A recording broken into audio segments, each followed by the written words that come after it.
Magandang hapon mga bata. Ngayon ay balikan natin ang nakaraan nating aralin. Ano nga ba iyon? Tama. Ang tinalakay natin ng nakaraan ay tungkol sa pag-aalaga ng hayop sa ating tahanan.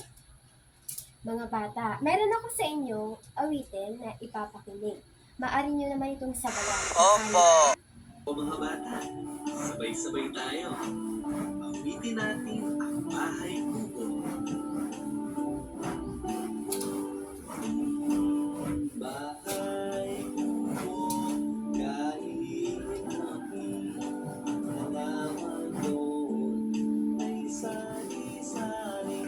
Singkamas sa tanong, sigarilyas umanin, sitaw, bataw, matanin, bukol, patola, bukod, kalabasa, at saka meron pa kamanos, mustasa, sibuyas, kamatis, bawang at luya.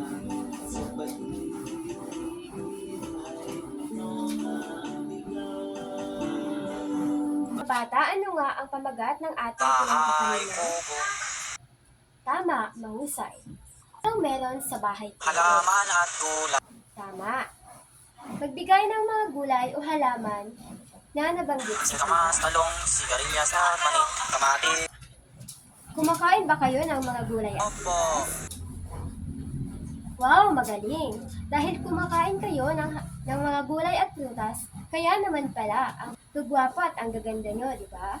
Mga bata, dahil kayo ay kumakain ng gulay at prutas, ngayong hapon ay tatalakayin natin kung at kikilalanin at tutukuyin kung ano-ano ang uri ng mga gulay sa ating halamanan. Kilalanin natin ang kanilang uri at kung ano ang mga gamit ng mga gulay na ito. Ano nga ba ang gulay? Ang gulay ay mga pagkain, halaman, mga bunga, ugat, dahon ng mga Salamat, magaling. Ang mga pagkain na nakukuha natin sa halaman, bunga, ugat, dahon, ito rin ay nagbibigay ng sustansya, nagpapalakas ng ating mga katawan. Ang halaman ay may tatlong uri. Ang una ay ang halamang nagbibigay ng pagkain. Ang mga halaman nagbibigay ng mga pagkain ay mali. Ang halaman nagbibigay ng pagkain, ito yung mga halaman na nagbibigay sa atin ng pagkain.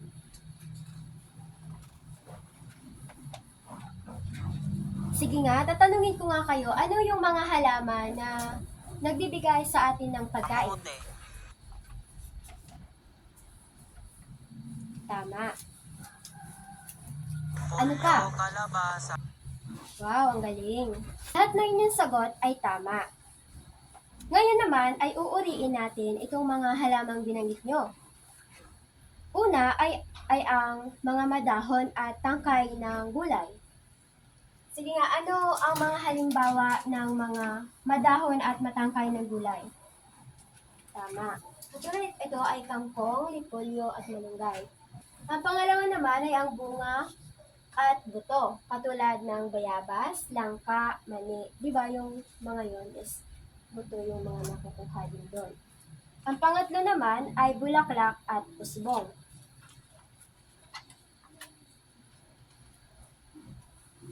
Katulad ng mga puso ng saging.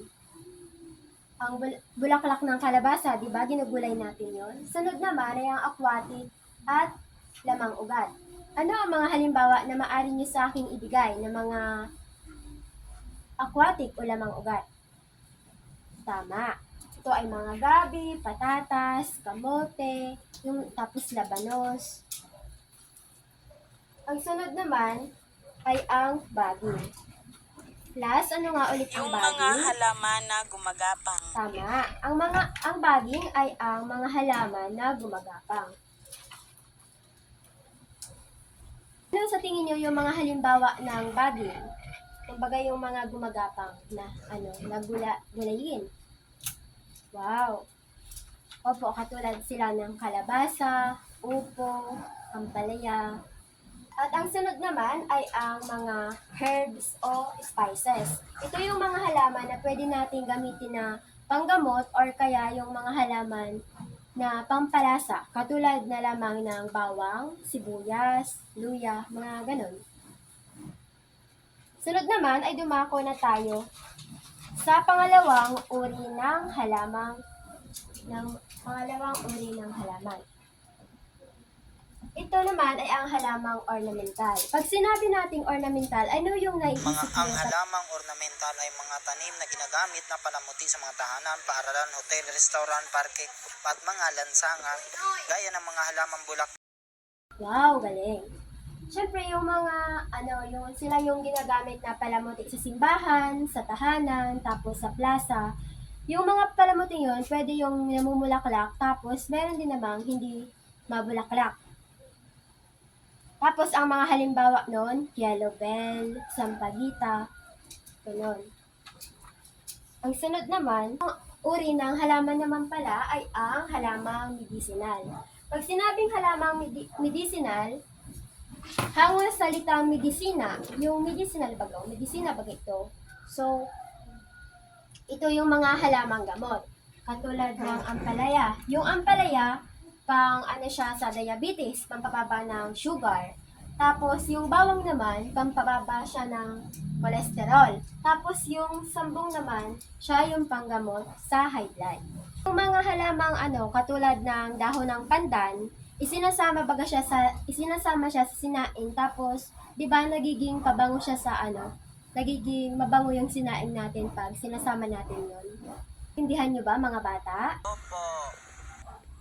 Ako dito ang inihandang pangkatang gawain. Papangkatin ko kayo sa 3. Sa bawat pangkat, pipili kayo ng isang leader o isang pinuno, isang manunulat at isang tagaulat. Sa unang pangkat, ang gagawin nyo ay sulat kayo ng tula na tungkol sa halamang nagbibigay ng pagkain. Sa ikalawang grupo naman ay susulat kayo ng tula tungkol sa halamang ornamental, tapos sa ikatlong pangkat naman ay susulat kayo ng tula tungkol sa halamang medicinal. Maliwanag po ba? Mahusay. Pagkatapos nyong gawin yan, ididikit nyo sa pisara at i-representa ng tagaulat. Maliwanag? Magaling. Nakilala na natin at iba't ibang uri ng halaman. Sa tingin nyo, ano yung mangyayari sa atin kung walang halaman at walang halamang medicinal? Tama, magaling. Tayo ay magkakasakit at manghihina ang ating katawan. Bilang mag-aaral, paano natin pangangalagaan ang mga halaman? Tamang pag-aalaga at hindi sila pag-aaksaya. Wow, ang husay naman. Pagkatapos nating talakayin ang ating aralin, ano ang inyong mga naunawaan? Ano ang inyong mga natutunan? halamanan at ang anyo at gamit nito. Mga ulit yung gulay? Gulay ay may pagkaing halaman o mga bunga, ugat at dahon ng mga halaman. Mahusay. Ano nga ulit yung mga halamang nagbibigay sa atin ng pagkain? Wow! Ano naman yung mga halaman na nagbibigay sa atin ng medisina? Na pang-medisina? O ano naman yung mga halaman na maaari nating gamitin na, ano yung tawag dun sa halaman na maaari nating gamitin na pang dekorasyon?